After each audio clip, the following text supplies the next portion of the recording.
Yo tout le monde, c'est Marco, j'espère que vous allez bien. Et dans la vidéo d'aujourd'hui, on va monter un PC.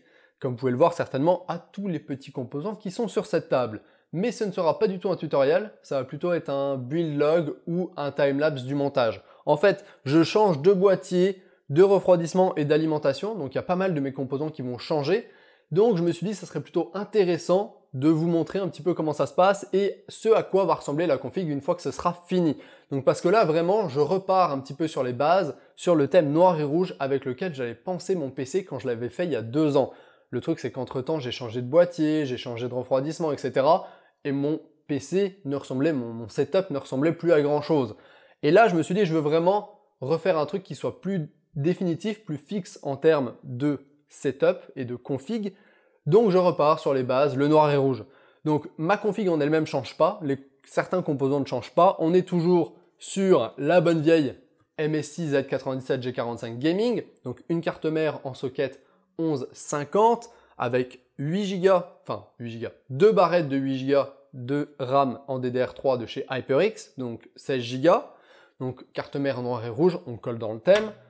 Je suis encore sur mon petit processeur, le petit i7 4790K cadencé à 4 GHz, qui est toujours là, hein, toujours ce bon vieux petit processeur. Niveau carte graphique, je suis reparti sur mon ancienne GTX 970, parce que justement, elle colle au thème, au niveau des couleurs. Hein. On retrouve le rouge et le noir, parce que c'est la version gaming de chez MSI, parce que avant j'utilisais celle-là, qui est la Aero de chez MSI également, mais en GTX 1070.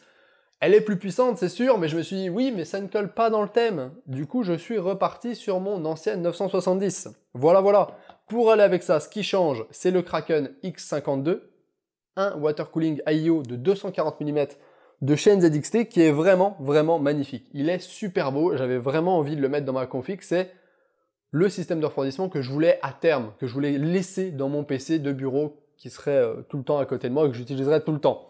Donc c'est ce petit Kraken. Il y a également une vidéo qui va venir sur ce petit composant, une petite review. Niveau alimentation, je change également. On part sur une Corsair RM750, la version X je crois bien, oui la version X, donc 750 watts c'est bien trop, je sais, je suis au courant. 550-600 watts ça aurait pu suffire, mais j'ai eu 750 watts de la part de Corsair, bon. Voilà, c'est très bien comme ça. Si jamais je veux changer de config un jour complètement, les 750 watts seront sûrement utiles. Donc, pour aller avec le thème, vu que c'est une config totalement modulaire et que c'est du 80+ Gold, Corsair m'a également fourni un set de câbles de leur fabrication custom, donc des câbles gainés entièrement rouges. Donc voilà, pour rester dans la couleur rouge et noir. Donc Corsair font leur propre câble maintenant, un peu comme le fait CableMod, et ils m'ont fourni ces câbles rouges. Donc voilà, il y a également une vidéo qui va venir sur l'alimentation. Ensuite, niveau stockage, je suis toujours sur mes 2 SSD, le Crucial MX100 de 256 Go sur lequel il y a mon système d'exploitation, mes programmes, etc. Et le petit HyperX, donc qui lui également est rouge et noir et va venir très bien s'intégrer sur la façade en vitrine du PC. Et stockage de masse, bah, j'ai 2 gros disques durs Western Digital, un blue et un green, donc chacun de 2 Tera. Voilà, voilà ce qu'on a un peu. Et la pièce majeure du changement, je pense, en plus du Kraken X52 qui est quand même gros, c'est le boîtier qui est un NZXT S340 Elite. Je suis en admiration face à ce boîtier. J'aime ce boîtier, je l'adore. C'est un boîtier qui est extrêmement compact, chose que je recherche à chaque fois dans des boîtiers. Je le trouve splendide, avec la vitre en verre trempé, les couleurs noir mat, etc. Il y a également une petite vidéo qui va venir sur ce boîtier, mais le timelapse du montage pourra vous montrer comment se passe l'installation dans un tel boîtier. Donc ça peut être bien aussi. Et ensuite, histoire de pimper un peu le truc et de le rendre un petit peu plus efficace en termes de refroidissement, je vais utiliser 2 ventilateurs de chez Noctua, les Industrial PPC. Donc c'est des NF-F12 en 2000 RPM et qui sont IP67. En fait, les trucs, c'est vraiment, ces ventilateurs, c'est vraiment des gros ventilateurs extrêmement haut de gamme. Ils sont noirs et les bords sont bordeaux. Donc le problème, c'est toujours avec Noctua, vous savez, les couleurs beige bordeaux, ouais, plutôt beige, beige marron. Sauf qu'ils ont toute une gamme d'adaptateurs et de coins de ventilateurs qui s'appellent les gammes Chromax, qui se font en blanc, en rouge, en bleu, en jaune, en vert, qui permettent de changer justement les coins des ventilateurs et la couleur un petit peu dégueulasse de certains aspects des refroidissements de chez Noctua. Donc là, on a les versions rouges forcément pour coller avec la config, et on va mettre ça dedans. Voilà, voilà. Donc, je pense que j'ai assez parlé, on va commencer le montage. Allez, c'est parti.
Et voilà, le PC une fois monté, je sais pas ce que vous en pensez, mais moi je le trouve absolument magnifique, surtout avec les petits câbles rouges et la vitre en verre trempé qui rend très bien. Le Kraken X52 est aussi plutôt stylé. Au niveau du montage, dans le NZXT S340, ça a été assez agréable, c'était plutôt facile. On manque pas de place, mais c'est pas extrêmement spacieux non plus. C'est-à-dire que si vous avez des composants très gros, un gros water cooling, un gros ventirad, ça va être un petit peu tight, ça demandera peut-être un petit peu plus de précaution. Dans mon cas, ça allait, même si j'avais beaucoup de câbles à cause des 4 disques durs, 2 SSD de disques durs, ben ça passait quand même, il y a quand même pas mal de place en fait derrière ce petit cache pour ranger tous les câbles. D'ailleurs, le cache de l'alimentation est très bienvenu parce que comme vous pouvez le voir, ça permet de cacher vraiment les 3/4 des câbles. Là, on voit vraiment le strict minimum. Le SSD ici rend très bien, c'est une très bonne idée d'avoir mis un emplacement de SSD ici. Bon, celui-là est à l'envers parce qu'il n'y avait pas de trou pour les vis du bon côté, du coup ça rend un petit peu moins beau, mais bon, c'est pas si grave. Mais je peux vous dire que ce cache-là, c'est vraiment une excellente idée. Ça cache tous les câbles d'alimentation, ça cache les disques durs. Le cache qui est ici également, un gros plus, un gros bonus. Ça cache les câbles USB 3 façades, le câble d'alimentation de la carte mère, etc. Non, franchement, je trouve qu'on a un PC qui est super clean et super beau. Voilà, donc je ne sais pas ce que vous en pensez, hein. Dites-moi ce que vous en pensez. En tout cas, j'espère que cette vidéo vous aura plu. N'hésitez pas à liker si vous avez liké, disliker si vous avez disliké, laissez vos questions, remarques en commentaire comme d'habitude. Et sur ce, moi je vous dis à ciao, bonsoir.